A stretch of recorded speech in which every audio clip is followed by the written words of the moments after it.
Bonjour les amis, bonjour à tous, j'espère que vous allez super bien. Eh bien écoutez les amis, nous voici, on est quasiment mi-juin. Alors je vais faire ma vidéo du dimanche comme d'habitude et on va parler un petit peu des futurs semis qui vont arriver. Parce qu'on va arriver dans l'époque des scaroles, on va encore attendre un peu. Parce que j'ai déjà été eu quand on sème la scarole un petit peu trop tôt, elle monte. Parce que le mois de juillet, alors je sais pas si vous avez remarqué, le mois de juillet, c'est un des mois les plus chauds par rapport au mois d'août. Ici, je vais vous dire, dans le Pas-de-Calais, ici au nord de Béthune, je vais vous dire, à partir du 15 août, il y a toujours un petit refroidissement, tout au moins la nuit. Donc c'est pour ça. La scarole, elle aime bien un petit peu de froid, enfin de fraîcheur, on va pas dire de froid, de fraîcheur. Alors, si vous voulez, ici, on va aller faire un petit tour du jardin. En tout cas, chez vous, j'espère que tout se passe bien. Vous voyez, les lysimaques commencent à se lancer un petit peu. Une belle vivace, regardez, la lysimaque. C'est une belle plante. Et puis elle est bien comme ça au bord de l'étang. Voilà. Avec Oscar qui fait office. Là, je suis plus embêté avec le héron. Alors j'ai mis le paquet, vous voyez, avec les avec la petite canne, l'effaroucheur. Et là, ça va. Au moins le poisson, il est pas embêté. Alors je vais vous dire, les nénuphars, ce sont des nénuphars sauvages. On est en pleine floraison. Ils vont faire une multitude de graines. Mais ça va, ça ne se propage pas trop, vous voyez. Voilà. Et ce qui est bien, c'est que ça fait beaucoup d'ombre pour les poissons. Ça, c'est impeccable. Voilà, donc il faut, dans un petit plan d'eau comme ça, il faut toujours un petit peu d'ombre. C'est indispensable pour le poisson. Voilà. Alors là, vous voyez là des drageons de prunier. Là. Alors c'est ce que j'utilise pour greffer.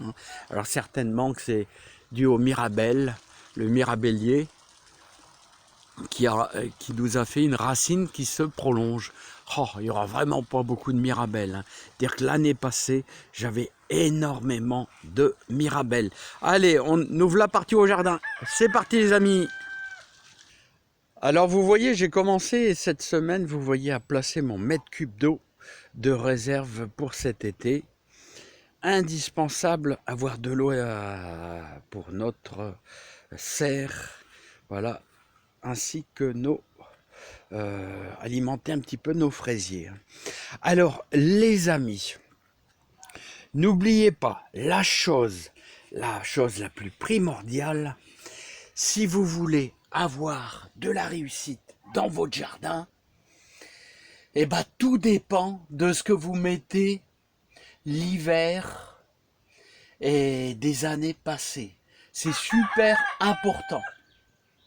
Il y a plein de gens qui disent ouais, mon jardin il donne pas, mais il faut sans arrêt lui apporter des bonnes choses.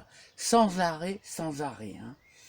Donc j'espère que je vais avoir là, parce que dimanche dernier du caca de pigeon, j'espère que je vais avoir pas mal de caca de pigeon à ce monsieur qui est formidable, là à quelques kilomètres de chez moi, là. Et donc pour arroser, je vais arroser mes céleris, je vais arroser mes tomates, je vais arroser un petit peu les carottes, les futurs poireaux qui vont être plantés aussi. C'est indispensable. Donc, écoutez, les concombres, ils se lancent, vous voyez. Regardez comment ils se lancent. Et puis, je les fais tournicoter dessus, comme ça, voilà. Donc, ceux qui sont en extérieur, vous pouvez faire ça. En général, les concombres, vous pouvez faire ça en extérieur sans serre. Donc, forcément, vous mettez pas de tuteur, vous le laissez courir dans la terre. Vous pouvez pailler un petit peu en dessous. Voilà, comme ça, le concombre, il va pas être au contact direct avec le sol. Voilà. Les poivrons, je les ai mis un petit peu sur le côté. Voilà, puis un petit peu par-ci par-là, il y a quelques tomates qui se lancent là, voilà, bon bah ça arrive, hein, tout doucement. Hein. J'espère en manger début juillet, ça sera déjà pas mal, les amis. Hein. Bon bah au niveau des tomates, on a fait, vous avez vu qu'on a fait énormément de gourmands, hein. On a fait beaucoup de gourmands. Et donc là on a un petit peu de tomates cerises là-bas. Hein. Alors regardez, ça fait une multitude de petites branches, comme je rappelle, et donc vous les laissez partir. Bah, ça va envahir un petit peu tout le secteur ici, voilà, et ça fait des multitudes de petites fleurs, et donc on aura plein de tomates cerises. Alors ce sont des tomates cerises jaunes, hein, variété américaine, je ne saurais plus vous dire laquelle. Hein. Je retiens pas tout, les amis, hein. Je retiens pas tout. Hein. Alors, on a fait pas mal de gourmands. Alors, petit rappel, les gourmands, d'ailleurs, parce qu'il y en a toujours. Et tous les jours, il faut passer. Regardez le gourmand. Le gourmand, c'est le... À chaque fois que la tomate, elle fait une feuille, hop, hein, il y a un gourmand. Il faut absolument le couper. Hein. Alors, on le coupe. Alors, là, il est un petit peu petit. Mais si vous en avez des super gros, comme ici, là, j'ai oublié. Enfin, c'est pas que j'ai oublié, c'est que j'ai pas le temps. J'ai pas le temps. Regardez le gros gourmand. Bah, il faut 2 mains parce qu'autrement, je risque de casser la plante carrément. Hein. Voilà. Et puis les gourmands, hop, là vous voyez, je m'embête plus, je les mets dans la terre un peu humide, là, et ça démarre. Et donc vous obtenez avec les gourmands, bah, quasiment des petits pieds de tomates. Vous les mettez un petit peu dans la terre ou dans le terreau, la terre, et vous obtenez des pieds de tomates prêts à produire d'ici un mois, hein, un bon mois. Alors, voilà, les courgettes, tout ça, bah, on est en pleine floraison, là, ça commence à se lancer. Hein, ça commence à se lancer, il commence à prendre un petit peu d'ampleur. Ouais, je vais passer vite fait sur les pommes de terre. Alors, faites le tour, hein. Hein, moi j'ai des dorifores tous les jours, donc il faut faire le tour de vos pommes de terre. Hein. Les pommes de terre aussi. Alors, un petit rappel sur les pommes de terre. Alors, les pommes de terre, hein, si on apporte trop de fumier, et là il y a eu du fumier de vache, voilà, qu'est-ce que ça donne, hein, c'est bon, mais il ne faut pas avoir un excès, vous savez pourquoi? Parce que vous allez obtenir des imperfections au niveau de votre pomme de terre. Hein. Les endroits où il y a eu trop de fumier, c'est pas bon non plus. Hein. Il faut un juste milieu. Hein. Hein. Et regardez, oh punaise, j'ai encore des œufs de dorifort là. Encore des œufs de dorifort, je viens de les voir là. Regardez les œufs de dorifort, punaise. Hein. Ah non, mais là, cette année, je crois qu'il va falloir surveiller ça. Vraiment. Allez, hop, c'est parti. On va aller faire un tour ailleurs. Il y a tellement de trucs à dire. Alors là, j'ai planté ma dernière ligne de céleri. Et là, j'y ai mis pas mal de caca de pigeon, plusieurs pelletées de caca de pigeon que j'ai mélangé à la terre. Hein. C'est indispensable. Hein. Le céleri boule, céleri rave, il adore quand vous mettez... il faut charger en nourriture, il faut charger, et je vais l'arroser tout cet été jusque septembre pour qu'ils fassent leur boule avec caca de pigeon. Là j'ai un petit melon qui fait du branchage là, et on a fait ça hier. Alors là c'est un test, hein. C'est de l'échalote, bio du commerce. Donc je ne suis pas sûr que ça va y aller. Hein. Ceux qui vont faire pareil, ceux qui veulent faire pareil, qui veulent essayer de planter de l'échalote, d'abord on est un petit peu en retard, mais normalement ça doit démarrer quand même. Mais s'ils mettent de l'antigerminatif, je ne sais pas si ça va pousser. Hein. Hein, c'est un test. Voilà, c'est de l'échalote bio du commerce. Voilà, donc les courgettes, les courges, tout ça, ça commence à se lancer. C'est assez bien. Je crois que c'est Gilbert qui me demandait qu'est-ce que j'ai là-dedans. J'ai du chou, hein. J'ai du chou là-dedans, mais aussi plein d'herbes qui démarrent. Hein. j'ai du chou là-dedans. Donc là, je suis pas embêté que les papillons, hein, toujours avec ce filet anti-insectes. Là, c'est pas mal. Vous pouvez mettre éventuellement peut-être un voile de forçage, hein, tout simplement. Hein. C'est plus fragile, c'est sûr, mais bon, ça peut le faire. Hein. Encore du céleri boule. Voilà, donc je vais pas revenir dessus. Hein. Les tomates. Alors les tomates, n'oubliez pas. Alors ça, c'est un jardinier ancien qui m'a donné ce conseil ce printemps et que je suis à la lettre. Hein, 2 pelletées de caca de pigeon, hein, pour 20 litres d'eau. Mélangez bien et j'arrose mes tomates avec ça. Donc voilà. Alors vous voyez encore un que j'ai pas vu, hein, parce que bah, y a tellement de boulot que voilà, encore un gourmand. Donc là il faut le couper. Hop, voilà, c'est parti. Bon bah voilà, les céleris. Alors là ce sont les premiers, donc c'est les plus beaux. Céleri boule, là, qui sont ici. Donc vous voyez. Les haricots verts. Alors, les haricots verts. Je vous présente les haricots verts. Je trouve qu'ils n'ont jamais été aussi en retard. J'ai l'impression que dans l'autre jardin, c'est-à-dire, je faisais du jardin chez ma belle-mère, maintenant je fais du jardin ici. Hein, je lui apporte très souvent légumes, tout ça, et pour sa santé, manger du légume. Et je peux vous dire que maintenant c'est une belle pelouse. Voilà, donc ici le jardin est fait ici et les haricots verts jusqu'au ici dans le nord jusqu'au 8 août, vous pouvez semer des haricots verts quasiment tous les jours. Si vous en voulez tous les jours, vous pouvez en semer n'importe quand jusqu'au 8 août, tout au moins dans le nord. Peut-être dans le sud, on peut aller plus loin. Mais après, n'oubliez pas qu'un haricot vert en dessous de 15 degrés, bah, il ne pousse plus. Hein. Voilà. Alors ça, c'est ici, ce sont nos petits oignons, oignons de Florence, voilà, qui commencent à prendre un petit peu de coffrage. Et puis ça nous fait bien plaisir, les amis. Hein. Alors les carottes, j'ai commencé à bien démarrer. Et vous vous rappelez, on a repiqué un petit peu de carottes là, bah regardez. Ça va, elle redresse tout doucement, tout doucement. Je vous dis, il faut plusieurs jours. Et si vous voulez repiquer de la carotte, les amis, hein, vous pouvez repiquer de la carotte. Hein. Ça, il n'y a pas de problème. Mais n'oubliez pas, il faut faire des trous hyper profonds, hein, de l'ordre de 10 cm avec un bout de bâton. Et plus vous mettez votre racine bien droite, plus la carotte sera droite et non biscornue. Parce que la carotte au début elle est assez fine, donc forcément elle se tourne comme ça, donc forcément ça vous fait des carottes biscornues. Voilà, donc il faut faire pas mal, il faut faire des trous assez bien à la verticale et l'enfoncer bien, bah, tout ce qui est le début de la carotte.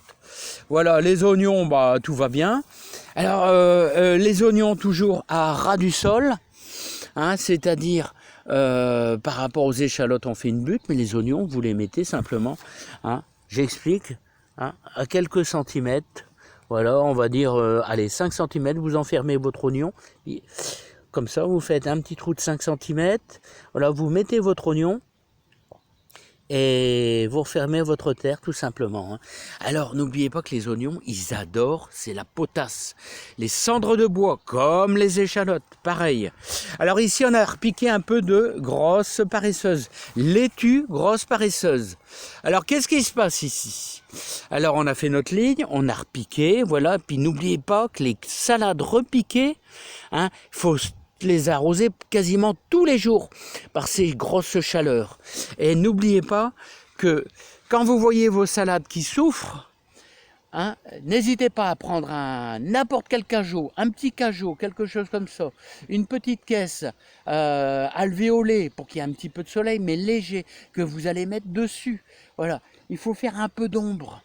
Un peu d'ombre, vous allez voir que vos petites salades repiquées vont reprendre beaucoup mieux. Vous arrosez bien, voilà, et vous mettez votre cajot, un cajot du commerce, tout simplement. Voilà, ça fera de l'ombre, voilà, pour ceux qui repiquent de la salade. Hein. Voilà, les betteraves rouges, bon, c'est plus trop l'époque, hein, maintenant c'est lancé. Ça va commencer à faire de la betterave, à faire du coffrage.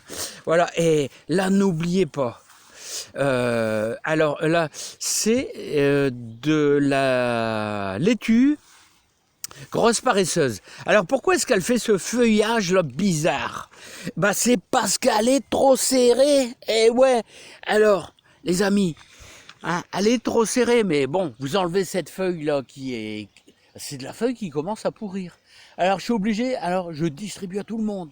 À tous les amis, je distribue de la salade. Voilà, pour faire de l'air. Voilà.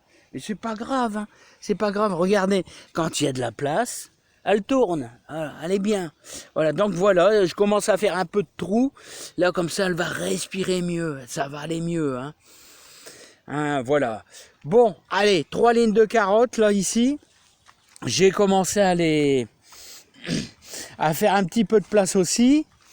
Hein, et il faudra encore en supprimer un petit peu et il faudra les arroser au caca de pigeon, au caca de poule si vous voulez. Allez, les oignons, alors là ça fait du coffre, du beau coffrage, ils sont magnifiques, magnifiques, magnifiques. Regardez, oh là, ça c'est un oignon qui se forme là.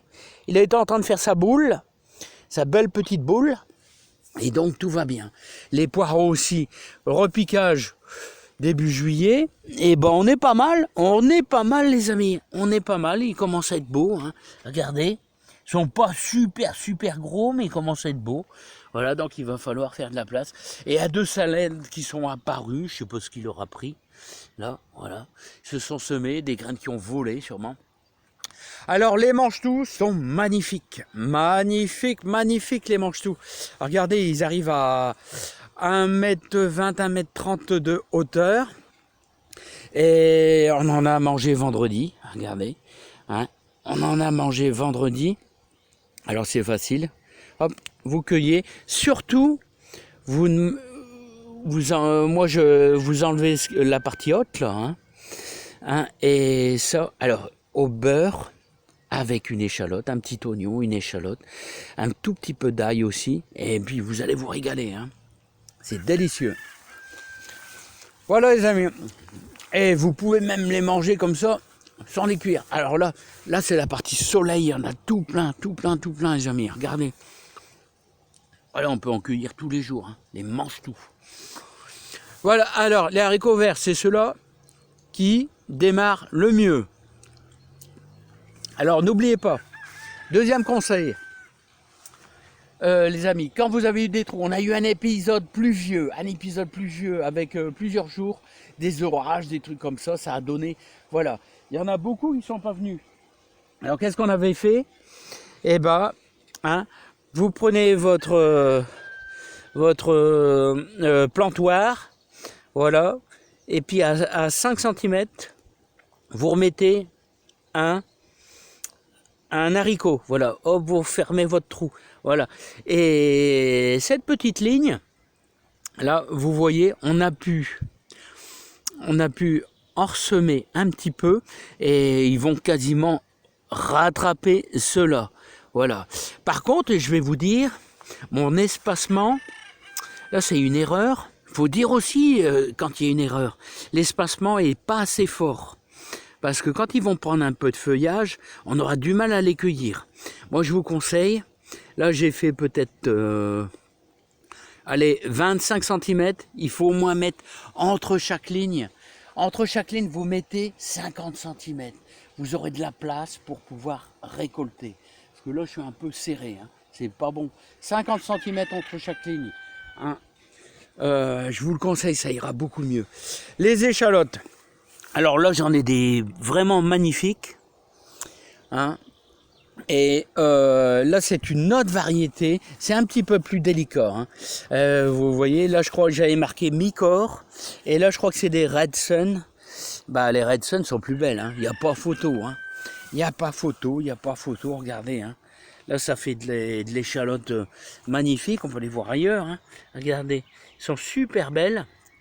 Super belles. Hein, les autres moins quand même, hein, c'est dingue, hein, les différences. Et je vous dis, pour conclure les amis, regardez, mettez un petit peu de, pour la biodiversité, mettez un petit peu de fleurs dans votre jardin, pour les insectes, c'est super. Hein. Voilà, bah, on a fait le tour vite fait, les amis. Donc, je vais vous dire, passez un agréable dimanche. Passez un agréable dimanche. Et surtout, prenez soin de vous. Et je vous souhaite beaucoup de bonheur, beaucoup de joie. Et surtout, prenez soin de vous. Allez, moi je m'en vais faire du vélo. Allez, bye bye. À bientôt. Oxygénation de l'eau, les amis.